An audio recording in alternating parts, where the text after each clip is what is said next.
Hai semua, di video kali ini saya mau bahas salah satu mantan handphone flagship dari Sony, yaitu Sony Z1 Compact. Handphone ini merupakan salah satu handphone yang saya jadikan koleksi.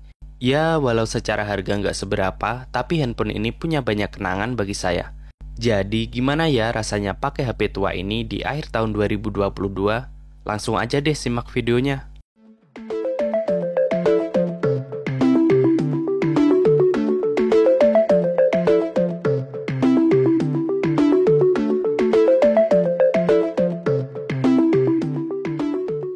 Sony Z1 Compact. Ini merupakan handphone seri compact pertama dari Sony. Sebenarnya sebelum Z1 Compact ini ada Sony ZR yang bisa dibilang merupakan seri compact dari Xperia Z. Tapi baru di handphone ini nama compact itu disematkan. Sony Z1 Compact ini rilis pada Januari 2014, 4 bulan setelah perilisan seri regulernya yaitu Sony Z1. Handphone ini dulunya dibanderol sekitar 6,5 juta pada awal perilisannya. Lumayan juga ya. Lanjut ke bagian desainnya. Z1 Compact ini memiliki bahasa desain yang masih Sony banget. Desain mengotak dengan frame metal serta kaca pada bagian depan dan belakangnya. Jika melihat tombol-tombolnya, sekilas mengingatkan kita pada tombol yang ada pada kamera. Kita coba lihat sekelilingnya. Di sisi atas terdapat lubang headphone jack. Di sisi kanan terdapat tombol power, tombol volume up and down, dan juga tombol shutter kamera khas HP Sony. Walau kelihatannya sepele, tombol ini sangat membantu jika kita ingin mengabadikan momen secara cepat. Lanjut ke sisi bawah, terdapat lubang strap dan juga lubang speaker. Untuk cover speakernya ini saya bikin sendiri ya, soalnya bawaannya udah hilang. Lanjut, di sisi kiri terdapat slot kartu SIM. Seharusnya di bagian ini ada SIM tray-nya. Seingat saya sih terakhir kali saya pakai masih ada ya, cuman nggak tahu deh hilang kemana. Di atasnya terdapat port magnetic charging, slot micro SD, dan port charger.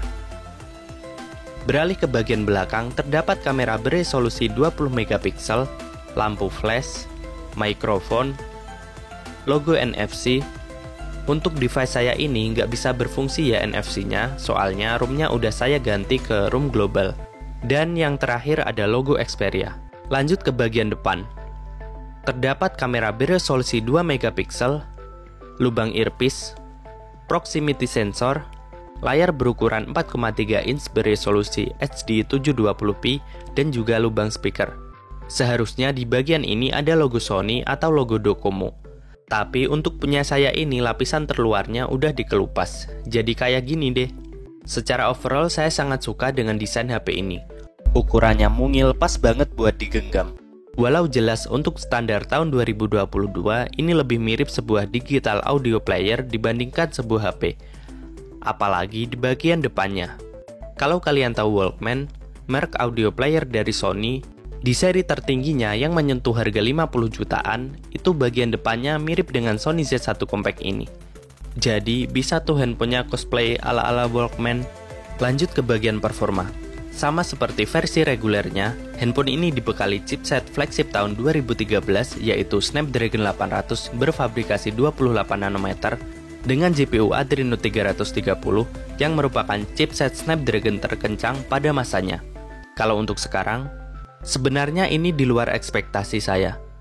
Untuk sebuah handphone yang rilis tahun 2014, handphone ini masih lumayan smooth untuk digunakan, baik untuk sekedar YouTube, sosmed, ataupun untuk game-game online ringan seperti Clash Royale, Clash of Clans, 8 Ball Pool, bahkan untuk menjalankan beberapa emulator seperti PPSSPP, RetroArch, EPSX, dan lain-lain.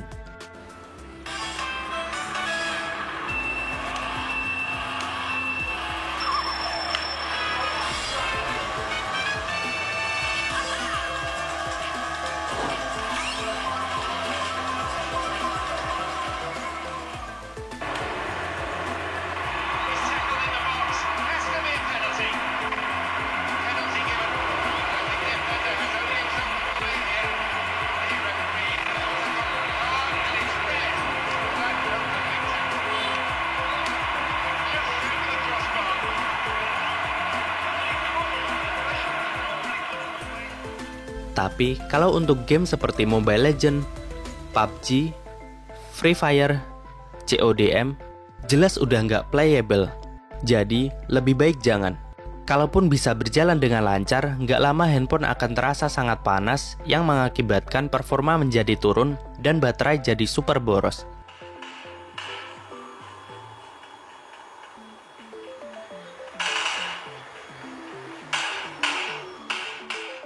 Mengingat kapasitas baterainya yang juga lumayan kecil di 2300 mAh.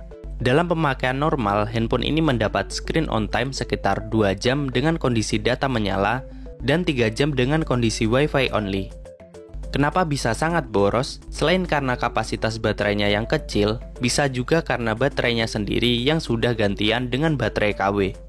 Untuk softwarenya sendiri, handphone ini memakai sistem operasi Android 4.2 Jelly Bean dan mendapatkan upgrade hingga Android 5.0 Lollipop.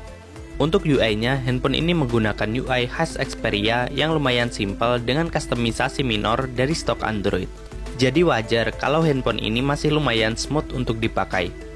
Berbeda dengan Mi 4 LTE yang sempat kita bahas sebelumnya dengan MIUI-nya yang ampas banget. Lanjut ke bagian kamera. Handphone ini dibekali dengan kamera belakang dengan resolusi yang lumayan tinggi pada masanya, yaitu 20 megapiksel. Sangat jomplang jika dibandingkan dengan kamera depannya yang hanya menggunakan resolusi 2 megapiksel. Untuk hasilnya sendiri sebagai berikut. Di tahun 2014, ini tergolong lumayan bagus. Warnanya terlihat lumayan natural, walau kalau kita zoom terlihat kalau hasilnya kurang tajam. Mirip seperti cat minyak. Dalam kondisi low light, nggak ada yang bisa kita harapkan dari HP ini. Lanjut ke bagian audio. Untuk speakernya sendiri, Z1 Compact ini memiliki setup stereo speaker di bagian bawah dan di bagian atas.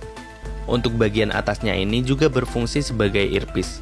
Untuk suaranya sendiri sebenarnya masih lumayan ya, tapi secara power menurut saya sangat kurang. Apalagi jika dibandingkan dengan HP keluaran baru. Untuk output audio via headphone jack, kurang lebih mirip-mirip ya. Agak kurang dari segi power, di mana detail suaranya itu baru mulai keluar pada volume 80% ke atas. Untuk karakter suaranya sendiri lebih dominan ke treble dengan bass yang agak kurang kalau menurut saya pribadi. Tapi setelah saya bandingkan, ternyata suara yang dihasilkan lumayan mirip dengan Sony XZ1 yang rilis 4 tahun setelah Z1 Compact ini.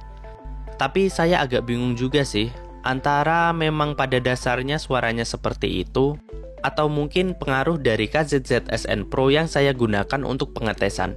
Di mana memang pada dasarnya output suara KZZ SN Pro ini cenderung nusuk di telinga. Overall menurut saya Z1 Compact ini masih lumayan cukup kok untuk audionya, walau jujur masih di bawah sub Aquos 305SH yang pernah kita bahas sebelumnya. Kesimpulannya secara keseluruhan, sebenarnya handphone ini masih lumayan enak untuk digunakan sebagai handphone secondary. Mengingat performanya yang masih lumayan bagus untuk keperluan sosmed, gaming ringan, nonton YouTube, baca kartu e-money, atau sekedar digunakan sebagai MP3 player. Tapi ada satu hal yang bikin saya kurang ngerekomenin HP ini buat kalian beli, yaitu baterainya yang sangat boros. Beneran deh, apalagi kalau baterainya udah gantian, seperti punya saya ini. Kadang sering drop ketika presentase baterai udah masuk angka 30%-an. Jadi, selain buat koleksi atau buat cosplay jadi Walkman, mending kalian gak usah deh beli HP ini. Beneran. Mungkin sekian dulu video dari saya. Buat pecinta Sony, jangan tersinggung ya, saya sendiri pemuja produk Sony kok. Oh ya, buat kalian yang punya pertanyaan, silahkan tulis di kolom komentar. Jangan lupa like, komen, dan subscribe. Terima kasih buat kalian yang sudah mau nonton, dan sampai jumpa lagi.